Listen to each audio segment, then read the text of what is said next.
நண்பர்கள்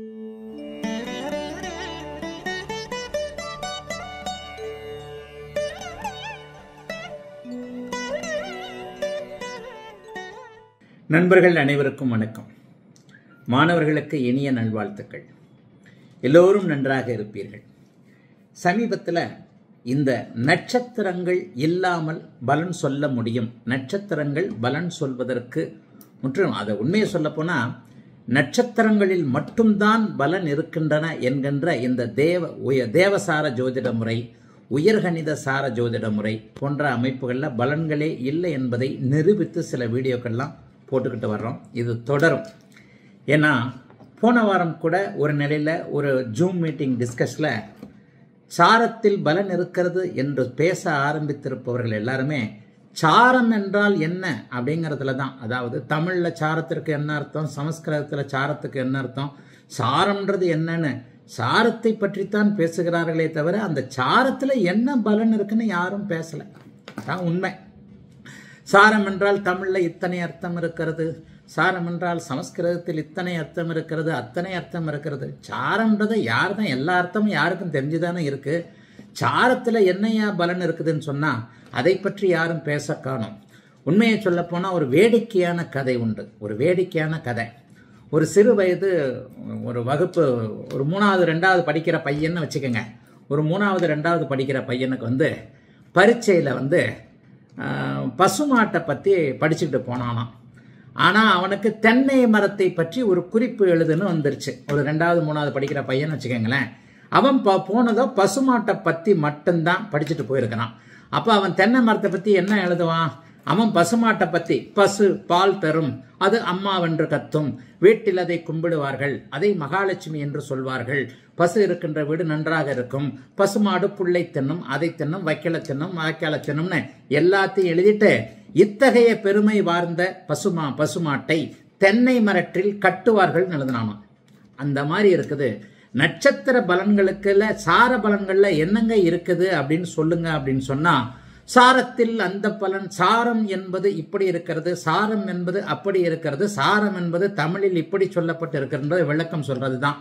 சரி, இப்ப நேரடியா வந்துருவோம். இந்த வீடியோ நட்சத்திரப்படி எந்த விதமான பலன் இல்லை என்பதற்கான நம்முடைய சுபத்துவ பாபத்துவ சூட்சும கோட்பாட்டின் அடிப்படையில் நீங்கள் துல்லிய தெல்லிய பலன்களை அறிந்து கொள்ள முடியும் என்பதற்கான நேற்று என்னுடைய ஆன்லைன் கன்சல்டேஷன்ல வந்த ஒருவருடைய உதாரண ஜாதகத்தை போடுறேன். இந்த உதாரண ஜாதகர் திரையில் இப்போது ஜாதகம் வந்துருச்சு. இந்த உதாரண ஜாதகத்துடைய அவருடைய சம்மதத்தோடு தான் போடுறேன். ஆனால் யாருக்காவது இதில் சந்தேகம், யாருக்கும் சந்தேகம் இருக்க போகிறதுல உண்மையை தானே சொல்ல போகிறேன். எல்லாருக்குமே ஜோசியம் புரிஞ்சவங்களுக்கு எல்லாம் தெளிவாக டக்குன்னு புரியும். இவருடைய தொலைபேசி எண், இவருடைய செல்போன் நம்பர் எல்லாத்தையும் கொடுக்க தயார். அடுத்தடுத்து இது மாதிரியான நட்சத்திர சாரத்தின் அடிப்படையில் எந்த பலன்களும் இல்லை. உண்மையில் இப்போ அடுத்த வியாழக்கிழமை லைவ் போட போகிறேன்ல, என்ன சந்தேகம் உங்களுக்கு அப்படிங்கிறதுல, நட்சத்திர ஜாதகம் சாரம் ஆட்டை கடிச்சு மாட்டை கடிச்சு இந்த உயர்கணித சார ஜோதிட முறை, இந்த தேவசார ஜோதிட முறை, இந்த முறைகள்லாம் எப்படி இப்போ ஆகிப்போச்சுன்னு சொன்னால், கிரகமே வேண்டாம்யா, கிரகமே வேண்டாம், ஒன்றுமே கிடையாது, ஷட்பலம் கிடையாது, பார்வை கிடையாது. எந்த நட்சத்திர சார ஜோதிட முறையில் கிரக பார்வைகளை, கிரக இணைவுகளை சேர்க்கையில் எடுத்துக்கிறாங்க. இனிமேல் பட்டவர்த்தனமா ஒரு முகத்துக்கெல்லாம் இனிமேல் முகதாட்சியத்தை இனிமேல் நான் பார்க்க போறதில்லை. வருகின்ற வியாழக்கிழமையிலிருந்து நட்சத்திர சார ஜோதிட முறைகளில் இருக்கக்கூடிய அப்பட்டமான குறைகளை அவர்கள் எந்த நிலையிலும் கிரக சேர்க்கைகளை எடுத்துக்கொள்வதில்லை. கிரக இருப்புகளின் மூலமாக அந்த பாவகங்கள் எப்படி சுபத்துவம் அடைகின்றன, எப்படி பாபத்துவம் அடைகின்றன என்பதை எடுத்துக்கொள்வதே இல்லை. மிக முக்கியமான திருப்பலம் என்று சொல்லப்படக்கூடிய, நான் சுபத்துவ பாபத்துவ தத்துவத்தை அப்படியே அருமையாக உள்ளுக்குள்ளிருந்து எடுத்த ஷட்பலத்தின் மிக முக்கியமான 3வது அமைப்பான பார்வை பலனை அவங்க எடுத்துக்கிறதே இல்லை. கிரகச்சேர்க்கை பார்வை பலன் அமைப்போலே நட்சத்திர சாரத்தில் எடுத்துக்கொள்ளாதவர்கள் இப்போது என்ன வந்துட்டாங்க அப்படின்னு சொன்னா, கம்ப்யூட்டரை வச்சுக்கோ, அப்படியே சொல்லு, அப்படியே இருக்கும் கரெக்டா. அப்ப காம்பினேஷன் என்று சொல்லப்படக்கூடிய ஒரு மனித மூளை கணித்து சொல்லக்கூடிய எந்த விஷயத்திற்கும் தேவையே இல்லை. நீ சாப்ட்வேரை வச்சுக்கிட்டு பலன் சொன்னா போரும் என்கின்ற அமைப்புகள் இப்போது வந்து விட்டன. இதைத்தான் நான் நல்லா குறை சொல்றேன். இதை ஆதாரபூர்வமாக விளக்கி வருகின்ற வியாழக்கிழமை கண்டிப்பாக லைவ் நடத்தும் போது தெளிவா சொல்லுவேன். அதுக்கு முன்னாடி சாம்பிளுக்கு ஒரு வீடியோ, சாம்பிளுக்கு ஒரு ஜாதகம். இந்த சாம்பிள் ஜாதகத்துல நேற்று வந்த ஜாதகம், நேற்று நான் கன்சல்டேஷன் சொன்ன ஜாதகம் இப்போது திரையில் வந்து விட்டது. இந்த ஜாதகத்தை அப்புறம் விளக்குறேன். இந்த ஜாதகம் இப்போது திரையில வந்துருச்சு. பொதுவாகவே ஆன்லைன் கன்சல்டேஷனில் அவங்க யாரும் எதுவுமே என்கிட்ட பேச மாட்டாங்க, நானும் பேச விடுறதில்லை. எடுத்தடுப்பிலேயே ஒரு 3 நிமிடம் அல்லது 5 நிமிடம் சுருக்கமாக அவர்களை பற்றிய சொல்லுவேன். உங்கள் குணம் இப்படி, உங்கள் கேரக்டர் இப்படி, நீங்கள் இப்போ இந்த இடத்துல இருக்கிறீங்க, இந்த தொழிலில் இருக்கிறீங்க. இன்னொன்று நல்லா ஞாபகம் வச்சுக்கணும், ஜோதிடர் யாரும் கடவுள் இல்லை. நான் ஒரு சாதாரண மனுஷன், நான் ஒன்றும் கடவுள் இல்லை. ஆனால் சற்று உயர்ந்த கணித ஞானம் கொண்டவன். கடவுள் பரம்பொருள் எனக்கு அளித்த ஒரு பெரிய கொடை இந்த உயர்ந்த காம்பினேஷன் என்கின்ற இந்த ஜோதிடத்தை ஓரளவுக்கு புரிந்து கொள்ள தன்மை. காம்பினேஷன்ஸ், அடிக்கடி நான் சொல்லக்கூடிய காம்பினேஷன்ஸ். நட்சத்திர ஜோதிடம் என்கின்ற உயர்கணித சார ஜோதிட முறை தவறுகின்ற விஷயம். காம்பினேஷன் அவங்க எடுத்துக்கிறதே இல்லை, கிரக பார்வை அவங்க எடுத்துக்கிறதே இல்லை, கிரக இருப்பு அவங்க எடுத்துக்கிறதே இல்லை. ஆக வியாழக்கிழமை சில பல அமைப்புகளுக்கு நல்ல விளக்கம் சொல்றேன். அதற்கு முன்னோடியாக இந்த ஜாதகம். ஒரு நிலைமையில ஒரு ஜோதிடர் என்ன பண்ணணும்னா, ஒரு 2-3 நிமிஷம் 5 நிமிஷம் கன்சல்டேஷனே மொத்தம் 15 நிமிஷம் 10 நிமிஷத்துக்குள்ள முடிஞ்சிடற போது 3 நிமிடம் அவர் எதற்காக நம்மிடம் வந்திருக்கிறார், அவருடைய முந்தைய காலகட்டம். முதல்ல எதிர்காலத்தை யாருமே நம்ப மாட்டாங்க. எதிர்கால அமைப்புகள் அப்படின்னு பார்த்தீங்கன்னா, எதிர்கால அமைப்புகளை நீங்க இப்போ உங்களுக்கும் அதை உணர முடியாது. நீங்க உணர முடியும், சொல்ல முடியும். ஜாதகர் நம்ப மாட்டார். அப்ப கடந்த காலத்தை நீங்கள் சரியாக சொன்னால், கடந்த காலம் பாஸ்ட் டென்ஸுக்கும் பிரசன்ட் டென்ஸுக்கும் என்ன வித்தியாசம்?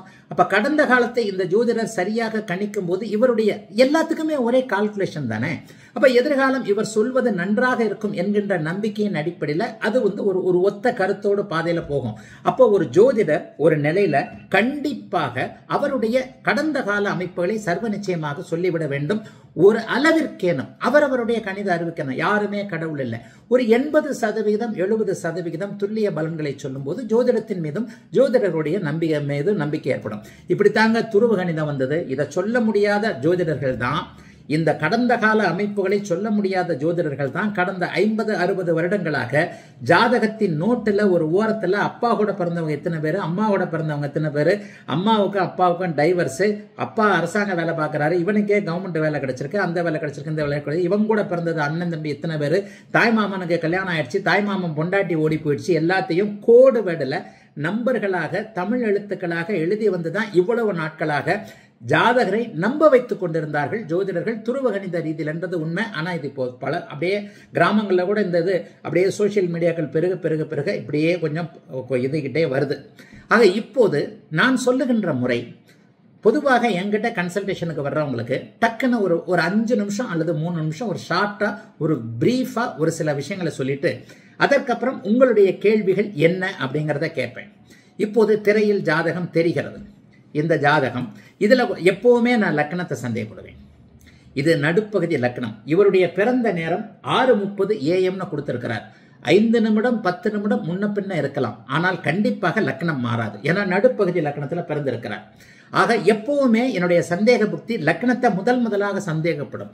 ஏனென்றால் ஒரு ஜோதிடருடைய அத்தனை கணிப்புகளும் தவற வைக்கின்ற இடம் லக்னம் தான். லக்னத்தை வச்சுதான் நம்ம 1ஆம் பாவகம் 2ஆம் பாவகம் 3ஆம் பாவம்னு நம்ம இது பண்றோம். லக்னம் மாறினால் 6ஆம் பாவகம் செயல்படுகிறது என்று நினைத்துக் கொண்டிருக்கும் போது அவருக்கு 7ஆம் பாவகமோ 5ஆம் பாவகமோ செயல்பட்டுக்கிட்டு இருக்கலாம். அப்ப 6ஆம் பாவகத்துடைய பலன்கள் கண்டிப்பாக உங்களுக்கு நடக்காது. ஆக லக்னத்தை உறுதிப்படுத்த வேண்டும் என்பது என்னுடைய மாணவர்கள் அனைவருக்குமே நான் சொல்லிக் கொடுத்து கொண்டிருக்கக்கூடிய ஒரு அமைப்பு. இங்க பாருங்க, திரையில ஜாதகம் வருது. இவர் ஏன்னா 50 வருஷங்களுக்கு முன்னாடி பிறந்தவர்கள் எல்லாருக்குமே பிறந்த நேரம் முன் பின்னாகத்தான் இருக்கும். இதை கூட பாத்தீங்கன்னா அவர் ஜூம் மீட்டிங்ல அவர் ஒத்துக்கவே இல்லை. சரி, இதை வெள்ளிக்கிழமை அந்த கிளாரிபிகேஷனா வச்சுக்குவோம். இதை ஒரு விளக்க ஜாதகமாக நட்சத்திரங்கள் இல்லாமலும் நீங்கள் சரியான பலனை சொல்ல முடியும் என்பதற்கான முதல் உதாரண ஜாதகம். இதுக்கு முன்னாடி எத்தனையோ போட்டிருக்கேன். ஆனா இப்ப விவாதம் என்று போட்டி என்று ஒரு நிலையில வந்துட்டது அப்புறம் நான் ஜெயிக்கிறேன்றது முக்கியம் இல்லை, ஜோசியம் ஜெயிக்கணும். நான் சாதாரண ஆளு, இன்னைக்கு இருப்பேன், நான் நாளைக்கு செத்து போவேன். நான் நிரந்தரமான ஆள் கிடையாது. ஆனால் ஜோதிடம் சாஸ்வதமானது, ஜோதிடம் நிரந்தரமானது. நான் ஜெயிக்க வேண்டும் என்பதை விட உண்மை ஜோதிடம் ஜெயிக்க வேண்டும் என்பது இந்த இடத்துல தலையாயது. சும்மா வார்த்தை பந்தல் போட்டுக்கிட்டு சாரம் என்பதற்கு தமிழில் இந்த அர்த்தம், சமஸ்கிருதத்தில் இந்த அர்த்தம், இப்படி எல்லாம் சொல்லிக்கிட்டு இருக்கிறத விட்டு உண்மையிலே சாரத்துல என்னையா பலன், எதை வச்சு சொல்றது? அதை பத்தி ஆக்கப்பூர்வமான விஷயங்களுக்கு எவர் ஒருவர் வருகிறாரோ அவர் வரலாற்றுல கண்டிப்பாக இடம் பெறுவார். ஆனா இப்ப யாரும் வரல. ஏன்னா அதுல உண்மை இருந்தா தானே சொல்றது. அலங்கார வார்த்தைகள் இங்க உண்மை பிரயோஜனமே கிடையாது. ஆக மாணவர்களுக்கு இப்போது நான் சொல்லிக் கொடுத்த ஒரு அமைப்பு அப்படியே படிப்படியாக அப்படியே ஜோதிடர்களுக்கும் அல்லது பொதுமக்களுக்கும் ஜோசியத்தை இப்போ பொதுமக்களும் கற்றுக்கிட்டு வராங்கன்றதுக்கு என்னுடைய வீடியோக்கள் ரொம்ப என்னுடைய வீடியோக்களுக்கும் என்னுடைய மாநாடுகளுக்கு வரக்கூடிய ஜோதிடர் அல்லாத பொதுமக்களுமே சாட்சி அப்படிங்கிறத கண்டிப்பாக சொல்ல முடியும். ஜாதகத்தை பாருங்க. ஜாதகர் 10/1/1976 காலையில் 6:30 மணிக்கு கோயம்புத்தூரில் பிறந்திருக்கிறார். 10/1/1976 காலையில் 6:30 AM கோயம்புத்தூர். தனுசு லக்னம். லக்னத்தில் சூரியன், 2ல் புதன், 4ல் குரு, 5ல் சந்திரன் கேது, 6ல் செவ்வாய், 7ல் 8ல் சனி, 11ல் ராகு, 12ல் சுக்கிரன். கேது தசை 6 வருஷம் 6 மாதம் மீதம் இருக்கின்ற நிலைமையில பிறந்த இவர். இப்பொழுது இவருக்கு செவ்வாய் தசையில கடைசி புக்தியாகிய சந்திர புக்தி நடந்துகிட்டு இருக்கு. வருகின்ற ஜூலை மாதம் இவருக்கு செவ்வாய் தசை கம்ப்ளீட்டா முடியுது. சரி, எடுத்த எடுப்புல இந்த ஜாதகத்துல என்ன பலன்? என்னுடைய ஜாதகர் ஆஸ்திரேலியாவில் இருக்கிறார். என்னுடைய 8-12 சுபத்துவம் தெல்ல தெளிவாக 8ஆம் இடத்தையும் 12ஆம் இடத்தையும் பார்க்கக்கூடிய குருவின் பார்வை 4ஆம் இடத்திலிருந்து 12ஆம் இடத்துல சுக்கிரன் இருக்கிறதுனால என்னுடைய 8-12 சுபத்துவத்தின் அடிப்படையில் ஜாதகர் ஆஸ்திரேலியாவில் கிழக்கு நாடுகள் ஒன்றில் சிட்டிசனாக இருக்கிறார். எடுத்த இடத்துலயே நான் 8-12 சுபத்துவத்தை பார்த்த உடனே சொல்லிடுவேன். நான் பொதுவாகவே நன்கு தெரிந்த விஷயங்களை பற்றியுமே ப்ரெடிக்ட் பண்ணக்கூடியவன். என்னுடைய மாணவர்களுக்கு நான் சொல்லக்கூடிய ஒரு நல்ல விஷயம் என்னன்னா, முதல்ல ஜாதகத்துல எது தெளிவாக தெரிகிறதோ அந்த பலனை சொல்லுங்க, சந்தேகத்தை சொல்லாதீங்க. மாணவர்களுக்கு நான் அடிக்கடி சொல்லுவேன், என்னுடைய ஃபாலோயர்களுக்கு கூட நான் அடிக்கடி சொல்றேன், ஒரு ஜாதகத்தை திறந்தவுடன் எது உங்களுக்கு தெளிவாக தெரிகிறதோ அதை முதல்ல சொல்லிட்டு ரெண்டாவதா அப்படியே அந்த பர்சன்டேஜ்ல கொஞ்சம் டவுட் இருக்கிறத பின்னாடி கொண்டு வாங்கன்னு சொல்லுவேன். என்னுடைய முறை தெளிவானது. நான் எதையுமே மறைச்சிக்கிறது இல்லை. பரம்பொருள் இந்த அறிவுக்கு கொடுத்த எல்லாவற்றையும் என்னுடைய மாணவர்களுக்கும் என்னுடைய ஃபாலோயர்ஸுக்கும் என்னுடைய வீடியோ பார்க்குறவங்க எல்லாருக்குமே நான் சொல்லி கொடுத்துட்டு இருக்கிறேன். ஹவு டு ப்ரெடிக்ட் என்பதுல ஒரு நிலையில நான் சரியாக சொல்வதால் தான் இத்தனை பேர் ஃபாலோயரா இத்தனை பேர் மாணவர்களா எனக்கு இருக்கிறீங்களே தவிர, நட்சத்திர சார ஜோதிடம் சரியானது என்றால் அதை சொல்லிக் கொடுப்பவர்களுக்கு இதை போலவே ஆயிரக்கணக்கான அமைப்புகள் மாணவர்களும் ஆயிரக்கணக்கானவர்களும் என்னக்கிட்ட சண்டை போடுறதுக்கு அவ்வளவு பேர் வரணும் இல்ல. யாரும் இங்க வரலையே. உங்களுக்குள்ளதானே அந்த 10 பேர் ஒரு மாதிரியா ஜிங்ஜாக் அடிச்சுக்கிட்டு உங்களுக்குள்ளேயே அந்த 10 பேர், அந்த 10 பேர் தவிர வேற 10 பேர் கூட இருக்கான்றது கூட தெரியல. அதுல வேற 4 ஐடி ஃபேக் ஐடி, அந்த 10லயே 4 ஃபேக் ஐடி. யாருன்னு தன்னை முகம் காட்டிக்கொள்ள விரும்பாத, என் மேல பொறாமை, ஜோதிடத்தில் ஜெயிக்கிறவர்கள் மேல பொறாமை கொண்ட முகங்கள் தான் அதுல அப்படி இருக்கு. சரி, இங்கே பாருங்க, 8-12ஆம் இடங்கள் சுபத்துவம். அப்ப நீங்க ஐயா வெளிநாட்டுல இருக்கிறீங்க, வெளிநாட்டுல இருந்து பேசுறீங்க, வெளிநாட்டுல தான் செட்டில் ஆவீங்க, வெளிநாட்டுல இருந்து வரவே மாட்டீங்க. கொடுத்த உடனே ஆமாங்க ஐயா நான் ஆஸ்திரேலியாவில் இருக்கிறேன் சார், நான் அங்கேயே சிட்டிசன்ஷிப் வாங்கிட்டா இங்கே வர்ற மாதிரி அமைப்புகள் இல்லை அப்படின்னு சொல்லிட்டார்.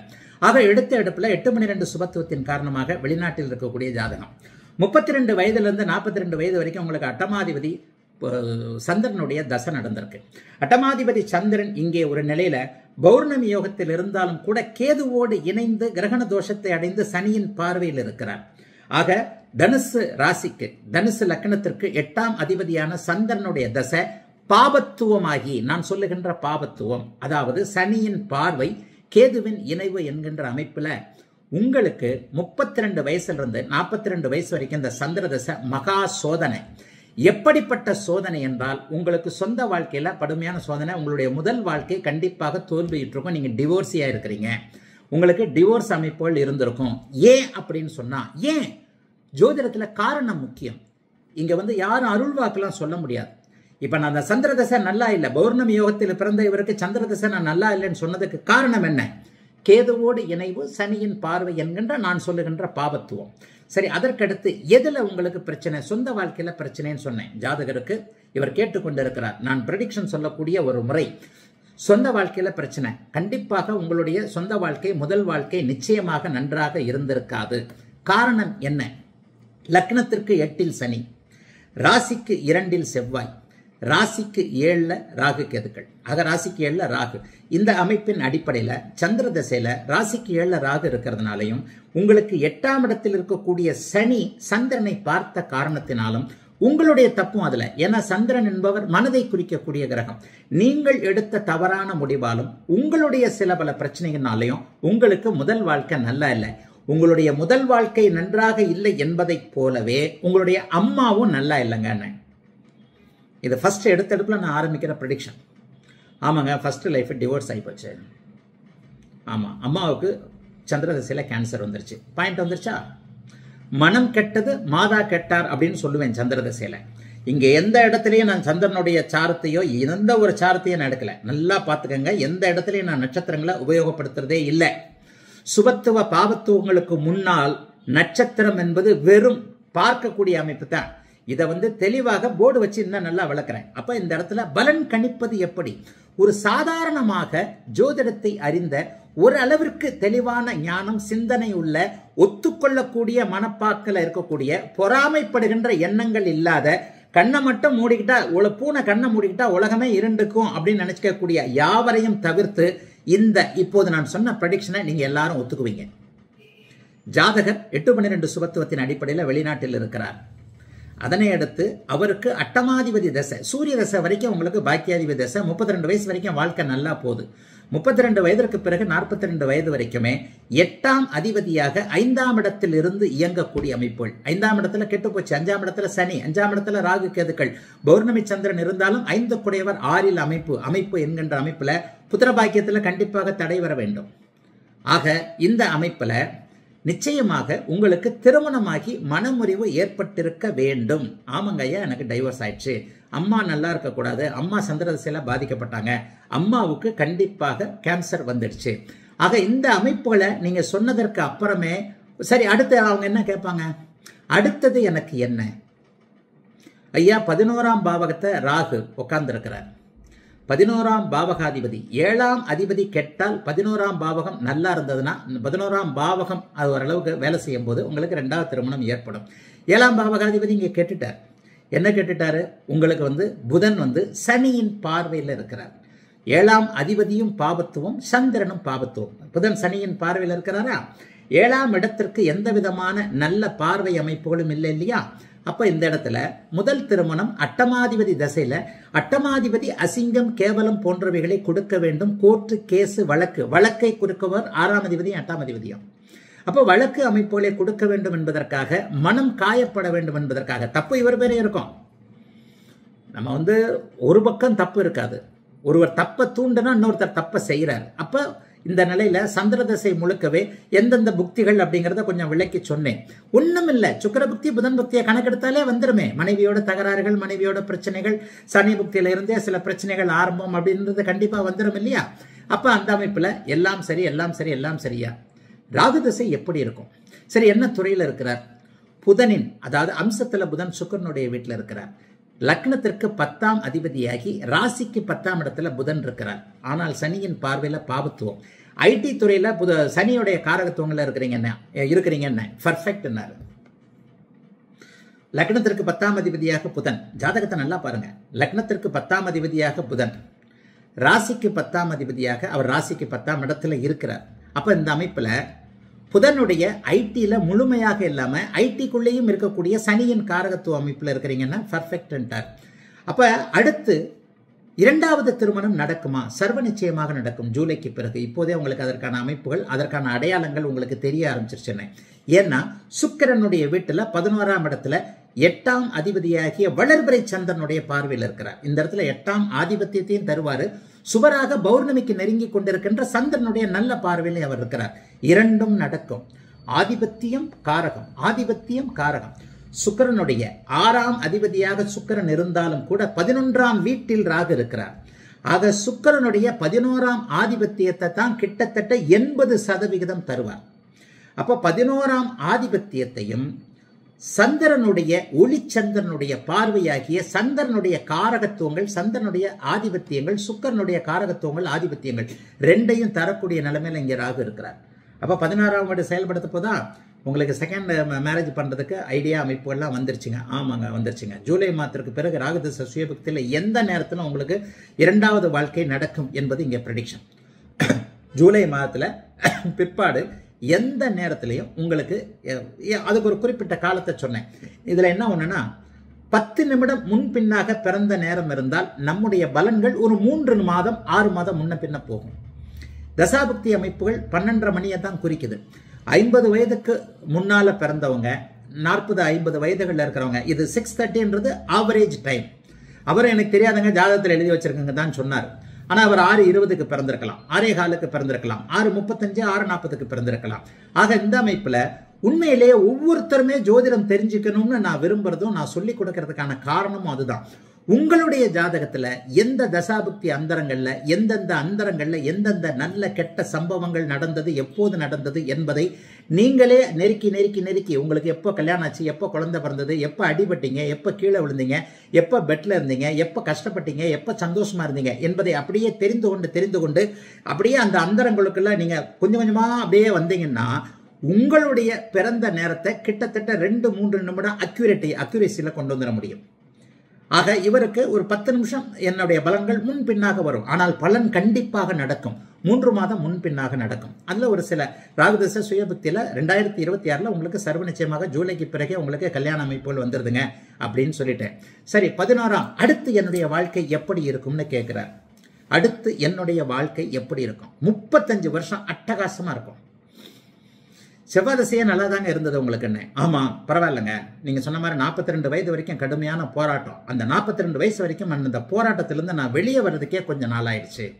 செவ்வாய் திசை எனக்கு ஒன்றும் பெரிய இதுகளை செய்யலைன்னாரு. ஏன்? பிருகமங்கல யோகம் என்கின்ற சுக்கரனுடைய பார்வையை பெற்ற, சுக்கரனுடைய வீட்டில் சுக்கரனுடைய இதுல பரிவர்த்தனையாகி இருக்கக்கூடிய இந்த சுக்கரன் செவ்வாய் அமைப்புகள் எல்லாமே பாருங்க 8-12 அமைப்புகளாவே வருது பாருங்க. வெளிநாட்டில் இருக்கிறார் பாருங்க. 8-12 8ஆம் அதிபதி தசை, அடுத்து 12ஆம் அதிபதி 12ஆம் வீட்டை பார்க்கக்கூடிய செவ்வாய் தசை, 12ஆம் வீட்டோடு பரிவர்த்தனை ஆயிருக்கக்கூடிய சுக்கிரன் செவ்வாயுடைய தசை. செவ்வாய் சுக்கிரனுடைய தனித்த சுக்கிரனுடைய பார்வையில சுபத்துவமாக இருக்கிறார். ஆக பாபத்துவமான ஆதிபத்திய விசேஷம் இல்லாத சந்திர தசை 10 வருஷம் இந்த மனுஷனுடைய மனசு, உடம்பு, அம்மா எல்லாத்தையும் போட்டு பிழிஞ்சு எடுத்த நிலைமையில கொஞ்சம் மூச்சு விடக்கூடிய தன்மைகள்ல ஓரளவிற்கு நல்ல அமைப்புகளை 6ஆம் இடத்தில் இருந்தாலும் ஆதிபத்திய விசேஷம் உள்ள அவர் 6ஆம் இடத்துல இருக்கக்கூடாது. ஆனா பரவாயில்லைன்னு தான் சொல்றார். செவ்வாய் தசை எனக்கு பரவாயில்லைங்க. சந்திர தசையை பார்க்கும்போது, ஏன்னா அங்க வாங்கின உதய பார்க்கும்போது இங்க கொஞ்சம் நல்லா இருக்கும் இல்லையா? அப்ப சந்திர தசை எனக்கு கெடுத்தாலும் செவ்வாய் தசை ஓரளவுக்கு எனக்கு நல்ல பலனாகவே செஞ்சதுங்க. இப்ப ராகு தசைக்கு தான் உங்கள்கிட்ட டிஸ்கஸுக்கு வந்திருக்கிறேன். ஐயா 35 வருஷம் ஓஹோன்னு இருக்க போறேன். ராகு தசையும் குரு தசையும் மிகப்பெரிய அளவுல நன்றாக இருக்கும். ஏனென்றால் ராகுவிற்கு வீடு கொடுத்த சுக்கிரன் பங்கப்படலை, அப்படிலாம் ஒண்ணு நல்லா கெட்டு போகல. அவர் ராகுவிற்கு குளிர்ச்சந்திரன் ஒளிச்சந்திரனுடைய பௌர்ணமியை நோக்கி, திருவாதிரை நட்சத்திரத்தை நோக்கி, பூரணத்தை நோக்கி நகர்ந்து கொண்டிருக்கின்ற சந்திரனுடைய பார்வை கிடைத்திருக்கிறது. வேறு எந்த விதமான செவ்வாயின் பார்வை, சனியின் பார்வை என்கின்ற பாபத்துவம் எதுவும் இல்லாத நிலைமையில அருமையாக இருக்கக்கூடிய அம்சத்திலும் சுக்கிரனுடைய வீட்டில் இருக்கக்கூடிய இந்த ராகு தசை உங்களை சொந்த வாழ்க்கையில லேட்டா செட்டில் ஆகும். லேட்டா இத்தனை வயசாயிடுச்சு இல்லையா? அப்ப இனிமே ஒரு வாழ்க்கையை, 2வது வாழ்க்கையை 11ஆம் பாவகம், அந்த பாவகத்தில் இருக்கக்கூடிய ராகு உங்களுக்கு கொடுத்து, இந்த இடத்துல எங்கேயுமே நான் நட்சத்திரத்தை பார்க்கல, உங்களுக்கு நட்சத்திரத்தையே பார்க்கல. இன்னும் இந்த ஜாதகத்துல எந்த நட்சத்திரத்துல அவர் இருக்கிறாருன்னு எனக்கு தெரியாது. எந்த பலன் சொல்லுகின்ற இடத்திலும், அதாவது நான் திருப்பி சொல்ல வர்றது என்னன்னா, நட்சத்திரத்தையே பார்க்காமல் ஒரு ஜோதிடன் சக்சஸ்ஃபுல்லா நான் ஜோசியத்தை சொல்றேன், லைவ்ல விளக்குறேன்னு சொன்னா அப்ப அதுல எதுவுமே இல்லைன்னு தானே அர்த்தம் ஆகுது. அப்படி அதுல ஒன்று கண்டிப்பாக முக்கியமாக அதில் இருந்தால் நான் ஜோதிடனாக சக்சஸ்ஃபுல்லா பலன் சொல்ற ஜோதிடனாக வர முடியாது இல்லையா? அப்படின்னா குருட்டாம்போக்காவா பலன் சொல்றேன். இப்ப விளக்குற வீடியோக்கெல்லாம் ஆதிபத்திய காரகத்துவங்களை அப்படியே தனித்தனியாக விளக்குறேனே. நானா கண்டுபிடிச்சேன் ஆதிபத்தியம் காரகத்துவத்தை. ஞானிகள் கண்டுபிடிச்ச இந்த ஜாதகத்தை நான் உணர்ந்துகிட்டேன் அப்படின்றது தானே உண்மை. நான் ஒன்றும் புதுசாக கண்டுபிடிக்கலையே. சுபத்துவ பாவத்துவத்தையே நான் தான் கண்டுபிடிச்சேன்னு நினச்சி நான் எங்கேயோ சொல்கிற மாதிரி ஒருத்தர் வந்து சுபத்துவ பாவத்துவம் மூல நூல்களில் சொல்லப்பட்டிருக்குன்னு ஒருத்தர் இது போடுறார். அதையும் வியாழக்கிழமை வச்சுக்குவோம். சரி, ஆக 11ஆம் பாவகத்தில் இருக்கக்கூடிய இவர் 2வது வாழ்க்கையில, திருப்தியான வாழ்க்கையில, சுக்கிரனுடைய நீடித்த தாம்பத்திய சுக அமைப்புல இவருக்கு ஏற்ற ஒரு துணை கண்டிப்பாக வரும். அது இவருக்கு ஜூலை மாதத்திற்கு பிறகு அடையாளமே வந்துடும். இப்ப அதுக்கான எண்ணங்கள்ல இருக்கிறார். ராகு திசையும் குரு திசையும் இவருக்கு 30 வருடங்கள் மிகப்பெரிய யோக பலனை செய்யும். இந்த இடத்துல கேந்திராதிபத்திய தோஷத்தை செய்யுமான்னு கேட்காதீங்க. கேந்திராதிபத்திய தோஷம் என்பது 4ஆம் இடத்துல என்ன செய்யும்னாலே தாயார் படிப்பு போன்ற விஷயங்கள் தான். ஆனா அது அந்த ஸ்டேஜ் அவர் கடக்கிறார். அதாவது ராகு திசை முடியும் போது அவருக்கு குரு திசை வரும்போது கிட்டத்தட்ட அவருக்கே ஒரு 60-65 வயசாயிடும். அப்ப ராகு திசை சுபருடைய வீட்டில் இருப்பதாலும் குரு எந்த லெவல்லையும் பங்கப்படாமல் இருக்கின்ற ஒரு காரணத்தினாலும் ராகு திசையும் குரு திசையும் இவருக்கு ஒப்பற்ற அமைப்புகளை செய்யும். இன்னொன்னு கூட போனஸா நான் அவருக்கு சொல்லல, அவருக்கு மனசுல உள்ளத இன்னொன்னையும் நானே வந்து மனசுக்குள்ள வச்சுக்கிட்டேன், சொல்லல. இந்த வீடியோல அவருக்கு சொல்லிடுறேன். அவர் வந்து கடைசி வரைக்கும் நல்லா இருப்பான்னு கேட்டார். கடைசி வரைக்கும் நல்லா இருப்பீங்க. கடைசி காலம் எப்படி இருக்கும்? கடைசி எப்படி 80 வயசு தாண்டுவீங்கன்னு சொன்னேன். ஏன் 80 வயசு தாண்டுவீங்கன்றேன்? அதுக்கும் நட்சத்திரங்கள்லாம் இல்லைங்க, 8ல சனி இருக்கிறதாங்க காரணம். 8ஆம் அதிபதி பௌர்ணமி சந்திரனாகி இந்த வீடியோவை அவரும் பார்ப்பார். 8ஆம் அதிபதி பௌர்ணமி சந்திரனாகி 8வது வீட்டில் பங்கமற்ற சனி அமர்ந்து, அந்த இடத்துல சனிக்கு பங்கம் இல்லை, சனி ராகுவோடு இணையில, சனிக்கு இருள் சந்திர தொடர்புகள் எதுவும் இல்லை. 8ஆம் அதிபதியே ஓரளவிற்கு வளர்பிறை சந்திரனாகி கிட்டத்தட்ட அவர் பௌர்ணமி, அதாவது கிட்டத்தட்ட அருமையான ஒரு அமைப்புல பௌர்ணமியை நோக்கி போய்கொண்டிருக்கின்ற ஒரு நிலைமையில, 8ஆம் அதிபதி பௌர்ணமியை நோக்கி போய்கொண்டிருக்கின்ற நிலைமையில 8ஆம் இடத்துல தனித்த புதன் இருப்பது, தனித்த சனி இருப்பதால், தனித்த புதன் சனியை பார்த்த 8ஆம் இடத்தை, தனிப்புதன் ஓரளவிற்கு 30% சுபர். அப்ப அந்த அமைப்புல இருக்கிறனால இவர் 80 வயது தாண்டுவார். இறுதி அவருடைய அந்திம காலத்தை நான் சொல்லல, ஆனா இப்பவும் சொல்லிடுறேன். வேத ஜோதிடத்துல 30 வருஷத்துக்கு பிறகு நீ என்ன அவ்வளவு பெரிய ஆளா, அவருக்கு இடையில ஏதாவது நடந்துட்டா என்ன, அல்லது 30 வயசுக்கு அப்புறம் என்ன கன்ஃபார்ம்னு சொன்னா, சில விஷயங்களை கணிதங்களை நீங்க நம்பித்தான் ஆகணும். நான் 30 வருடங்களுக்கு பிறகு இல்லாமல் போய்விடலாம், ஆனால் இந்த பலன் கண்டிப்பாக இருக்கும். அதாவது சனி தசை புதன் புக்தியில இவருக்கு மாறகம் எல்லாம் கணக்கு தான். சனி தசை புதன் புக்தி எப்போ வருது? 2062 நம்ம வருதுன்னு நினைக்கிறேன். அது அவருக்கு சொல்லல, அந்த வீடியோ அவர் பார்ப்பார் கண்டிப்பாக. ஆமா, 2062 ஜூலைல இருந்து ஆரம்பிக்குது. 2062 அல்லது 2063 இவருடைய 86 அல்லது 87 வயசுல சனி தசையில புதன் புக்தியில இவருக்கு மாறகம், மரணம். 86 அல்லது 87 வயசுல அதை கூட உள்ளுக்குள்ள போய் அந்த வகையில கண்டிப்பாக பார்த்துடலாம். இப்ப பார்க்க தேவையில்லை. ஒரு 48 வயசுல 49 வயசுல இருக்கிறவருக்கு எப்ப மரணம் என்பதை கணிக்கிறதுக்கு ஜோசியம் இல்லை, தேவையும் இல்லாது. ஆனா சனிதசை புதன் புக்தியில இவர் மரணம் அடைந்து விடுவார் என்பதற்கான கால்குலேஷன் என்ன, காம்பினேஷன் என்ன? சனிதசை, அதாவது மாரகாதிபதியாகிய 2ஆம் அதிபதி மாரக வீடுன்னு சொல்லப்படக்கூடிய மரண வீடான 8ஆம் வீட்டிலிருந்து அதனுடைய புக்தி அமைப்புகள்ல உங்களுக்கு அப்படியே 7ஆம் அதிபதி 2ஆம் வீட்டில் இருக்க கரெக்டா மாரக வீடுகள் தொடர்பு வருதா? சனி தசையில புதன் புக்தியில இவருடைய 86 அல்லது 87 வயதுல இவருக்கு மரணம் ஏற்படும். அது எப்படி, எதனால் ஏற்படும்? 2ஆம் அதிபதி மாரகாதிபதி 8ஆம் வீடான இதுல இருக்கிறார், மரண வீட்டில் இருக்கிறார். அதே மாதிரி 7ஆம் வீடு பாதகஸ்தானம்னு சொல்லுவோம், மாரகஸ்தானம்னு சொல்லுவோம். அதற்கு அதிபதியான புதன் 2ஆம் வீடான இன்னொரு மாரக வீட்டில் இருக்கிறார். சனி தசை புதன் புக்தி இவர் தாண்ட மாட்டார். ஜோசியம்ங்க, நான் ஒன்றும் கடவுள் இல்லைங்க, இது ஒரு கால்குலேஷனுங்க. இதுல ஒன்றும் பெருமைப்பட்டுக்கிறதுக்கோ அப்படியே இதாக பட்டுக்கிறதுக்கோ இல்லைங்க. சாதாரணமாக என்னுடைய மாணவர்கள் எளிமையான முறையில், என்னுடைய மாணவர்கள் தான் இல்லை, ஜோதிடத்தை புரிந்தவர்கள் அழகாக அப்படியே தெரிந்து கொள்ளக்கூடிய மிக அற்புதமான ஒரு கணக்குங்க. ஆக இவருடைய தீர்க்க ஆயுள் என்பது அங்கே 8இல் சனியால் விதிக்கப்பட்டிருக்கிறது. லக்னாதிபதி வலுவாக இருக்கிறார். லக்னாதிபதி, லக்னம் கூட சூரியனுடைய இருப்பு தான், பெரிய பாவத்துவம் அல்ல, பாக்கியாதிபதி தான் இருக்கிறார். செவ்வாய் பார்ப்பது 5, 9 கூடியவர்கள் பார்ப்பது ஒரு வகையில் நல்ல அமைப்பு தான். இங்கே லக்னாதிபதி ஆட்சி பெற்ற நிலையில் இருப்பதும் 8ஆம் இடத்து அதிபதி வளர்பிறை நிலைகளில் இருந்து 8ஆம் இடத்தில் தனிப்பு சனி இருக்கிறது என்கின்றது 8ஆம் நம்பர் என்று சொல்லப்படக்கூடிய 80 வயதை தாண்டுகின்ற நிலைமை என்பதால் இந்த ஜாதகர் தன்னுடைய 86, 87 வயதுகளில் கண்டிப்பாக சனி திசை புதன் புக்தியில மாரகத்தை அடைவார். இதுதான் இந்த ப்ரெடிக்ஷனை அவரும் கேட்கல, நானும் சொல்லல. இந்த வீடியோ வாயிலாக அவருக்கும் நான் சொல்லிட்டேன். இந்த வீடியோவை அவரும் கண்டிப்பாக பார்ப்பார். சரி, அடுத்து அவர் கேட்ட சின்ன சின்ன கேள்விகள். ஒரு ஜாதகர் எப்பவுமே கேள்விகளை எழுதி வைப்பார், எழுதி வச்சு தான் கேட்பாங்க. எப்பவுமே டிஸ்கஷன்ல மறந்துட போறோம்னு சில விஷயங்களை கேட்பாங்க. ஐயா, தாய்மாமன் எனக்கு சரியாக வருவாரா? சத்தியமா வரமாட்டாருங்க, கிட்டே போயிடாதீங்க. அப்படி தாங்க இருக்கு. ஊர்ல என் சொத்துக்கள், என்னுடைய அம்மா சொத்துக்களை கொஞ்சம் அவர் இது பண்ணணும்னு பார்க்குறாரு. இவன் இனிமே திரும்பி வர மாட்டான். தாய் மாமனை நம்பலாமா வேண்டாமா? நம்பாதீங்க. நம்பலாம் முடியாதுன்னா உங்க தாய் மாமா உங்களுக்கு சரியா வரமாட்டார். ஏன் எதிலும் காரணத்தை சொல்லக்கூடிய ஜோதிடர் நான். தாய்மாமன் குறிக்கக்கூடிய காரக கிரகமான புதன் சனியின் பார்வையில் இருக்கிறனால இவருக்கு தாய்மாமன் உதவ மாட்டார். குறிப்பா சொல்ல போனா இவர் சொத்துக்களை ஏதாவது பண்ணணும்னு பார்ப்பார். அம்மாவுடைய சொத்துக்கள் ஊர்ல இருக்குங்க, அதை அனுபவிக்க முடியுமா? அம்மாவுடைய சொத்துக்கள் எனக்கு கிடைக்குமா அப்படின்னு அடுத்த கேள்வியை எழுதி வச்சு கேட்கிறார். கண்டிப்பா கிடைக்கும், ஆனா அம்மாவுடைய ஊர்ல போயெல்லாம் அனுபவிக்க முடியாது. அதை வித்து ஆஸ்திரேலியால வீடு வாங்கிக்குவீங்க என்ன. அப்படித்தாங்க நினப்புல இருக்கிறேன். ஏன்னா தாய்மாமன் அதை கொஞ்சம் சுத்து போடுறார். சரி, எப்படி அம்மாவுடைய சொத்துக்களை நேரடியாக அனுபவிக்க முடியாதுன்னு சொல்றேன்? கடகம் தாயை குறிக்கக்கூடிய வீடு. அப்ப அந்த கடகத்துல போய் சனி உட்கார்ந்து இருக்கிறார். கடகத்துல சனி உட்கார்ந்து இருந்தாலே தாயின் அமைப்புகளை நீங்க நிம்மதியா அனுபவிக்க முடியாது. ஆனா அந்த கடகத்தை குருபாக்குறார். சந்திரன் ஓரளவுக்கு இதுல இருந்தா கூட வளர்பிறை அமைப்புல இருக்கிறார். அப்ப அம்மாவுடைய வீட்டை இவர் வித்து ஆஸ்திரேலியால வீடு வாங்கிக்குவார். அம்மாவுடைய வீட்டை வித்து ஆஸ்திரேலியாவில் வாங்கிக்குவார். ஆக தாயின் சொத்துக்கள் பணமாக கிடைக்கும், ஆனால் தாயின் சொத்துக்கள்ல தான் வாரிசாக இருந்து போய் அந்த வீட்டில் போய் உட்கார முடியாது என்பது அவர் கேட்ட கேள்விக்கான பலன். பதில் இப்படித்தாங்க சொல்லணும், நட்சத்திரப்படி இல்லை. இதுதான் பலன் சொல்லக்கூடிய முறை. நட்சத்திரங்களை ஆதரிப்பவர்கள் யாருக்காக இருந்தாலும் இந்த இடத்துல நான் எந்த சாரத்தையும் குறிப்பிடவில்லை, எந்த அமைப்பும் இல்லைங்க, அதுக்குள்ளதான் பலன் இருக்கு, உங்களை மாற்றவே முடியாதுங்க, வேற ஒன்றும் சொல்ல முடியாதுங்க. சரி, அடுத்ததாக ஐயா ஷேர் மார்க்கெட்டில் நான் இது பண்ணலாமா? கிட்டேயே போயிடாதீங்க, ஷேர் மார்க்கெட்டில் லாஸ் வரும்னு. போன வருஷம் மட்டுமே 30-40 லட்ச ரூபா காலிங்கன்னார். ஏன்? புதன் தான் ஷேர் மார்க்கெட்டுக்கு பெரிய அளவில் இது பண்ணக்கூடிய அமைப்பு.